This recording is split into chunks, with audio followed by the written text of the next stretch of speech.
পুরো ভিডিও দেখার পর বুঝতে পারবেন আসল ঘটনা। দেখতে থাকুন। আমরা দেশকে স্বাধীন করেছি, স্বাধীন করার আগে তোমরা যেমনি ইচ্ছে এমনি দেশ চালাইছো। এখন দেশ চলবে সিস্টেমে, এখন দেশ চলবে রুলসে। আমরা একটু ভালো করে জানি যে তোমাদের শেষ রক্তবিন্দু থাকা পর্যন্ত তোমরা দেশের আকাশ ভরা তারা টুকটুক মারার সারা কিভাবে করা যায় সেটা তোমরা করে যাবা। কখনো তোমরা আনসার লীগ হয়ে ফিরে আসবা, কখনো তোমরা মুজালিক হয়ে ফিরে আসবা, কখনো তোমরা ধর্ম নিয়ে টানাটানি লীগ হয়ে ফিরে আসবা, কখনো তোমরা পাহাড়ি লীগ হয়ে ফিরে আসবা, কখনো তোমরা নাম না জানা লীগ হয়ে ফিরে আসবা। আসো, আমরাও আমাদের শেষ রক্তবিন্দু থাকা পর্যন্ত যুদ্ধ চলবে। আমরা দেখবো দেশ শান্তিতে আছে, আমরা ঠিকঠাক ভাবে চলবো। আবার যখন দেখবো তোমরা অ্যাটাক হতে চাও, তখন আবার আমরা জায়গা উঠবো। ভাইয়া, দেশকে আমরা স্বাধীন করেছি, স্বৈরাচারের বিচার হবে। স্বৈরাচারগিরি যদি কেউ করতে চায়, কোনো টিভি চ্যানেল করতে চায়, কোনো সংগঠন করতে চায়, তারও বিচার হবে। কথা ক্লিয়ার ভাইয়া? নতুন বাংলাদেশ চলবে, নতুন সিস্টেমে, সুন্দর সিস্টেমে, নতুন ভাবে চলবে। পাচাটাচাটির সুযোগ নাই, দাদাগিরি দাদাবাবু দাদাগিরি বলার সুযোগ নাই। নতুন বাংলাদেশ নতুন রুলসে নতুন সিস্টেমে চলবে।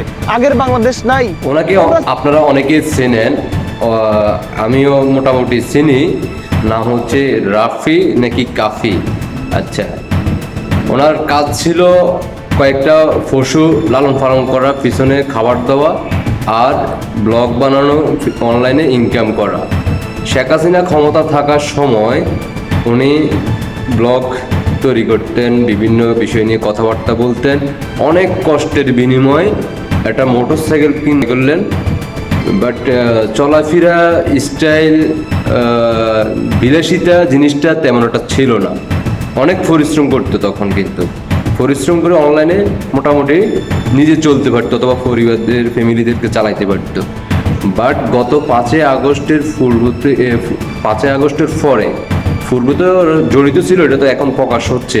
24-এর যে রাজাকার, নতুন যারা রাজাকার ছিল, তারা এখন প্রকাশ করতেছে, তাদের মুখোশ উন্মোচন করতেছে।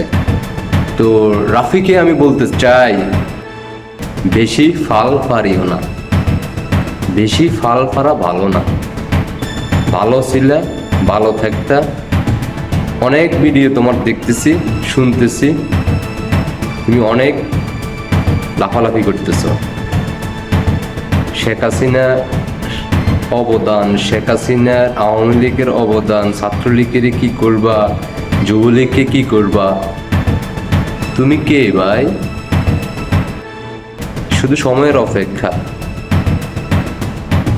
ক্রস চিহ্নের মধ্যে তুমি আসো লিস্টে, সময়ের অপেক্ষা, বুঝছো? এখন কিন্তু তোমার চেহারা ফেজ পাল্টে গেছে। 5ই আগস্টের পরে তুমি দেশের বাইরে ঘুরতে যাও, টাকা কই পাও? আগে তো ঘুরতে দেখি নাই। তারপরে ফাজারু গায়ের মধ্যে চলো, কই পাও টাকা? আগে তো চেহারার ফেজ এত সুন্দর ছিল না। 5ই আগস্টের পরে বেশি কি ওই পার্লারে, মেয়েদের পার্লারে যাও না ছেলেদের পার্লারে যাও? মোটামুটি স্বাস্থ্য এখন বাইরে গেছে। খাওয়া কি বেশি খাইতেছ, তাই না? খাইয়ালো, শেষ খাবার খাইয়ালো। সামনে সময়ের অপেক্ষা করো। তোমার সব ধরনের যে ফাল দিতেছ, ওই ফালের ওষুধ, মেডিসিন সব কিছুই আছে। একটু অপেক্ষা করো, এত বেশি ইয়ে করো না, একটু অপেক্ষা করো, আস্তে আস্তে করো। বেশি করলে আবার সমস্যা। দেখা গেছে আমরা আসার আগে তুমি হয়তো করসের মধ্যে পড়ে যাবে না। তো তার চেয়ে ভালো একটু আস্তে আস্তে করো, আর একটু বেশি করে খাবার খাও। মোটামুটি এখন একটু স্বাস্থ্য হয়ে গেছে। কোরবানও কিন্তু তোমাকে বিক্রি করা যাবে। তোমার বাম্পার চুল আছে পাগলের মতো। আগের ফেস এখন আর ডাস্টবিনও, এখন আর ভিডিও, ওইখান থেকে এখন তোমার জীবন উন্নত হয়েছে। মোটামুটি ভালো অ্যামাউন্ট পাইছো, যা বুঝলাম। তো তোমার মতো এরকম অনেকেই আছে দেখতেছি। আগের ফেস চেহারা শুরুতে একটু কালসা আছিল, সারাক্ষণ রোদের মধ্যে শ্রম করতো, পরিশ্রম করতো। এখন 5ই আগস্টের পরে দেখি দিয়ে ওমা, এরা খুব আরামে আছে। এখন তারা ঘন ঘন দেশের বাইরে ঘুরতে যায়। টাকা মোটামুটি ভালোই পাইছো। মানুষের রক্তের উপর টাকা নিয়ে নিছো তো অ্যাকাউন্টে, ঘোরো, ভালো বেশি করে ঘোরো, আর শেষ খাবার খাইয়া লও।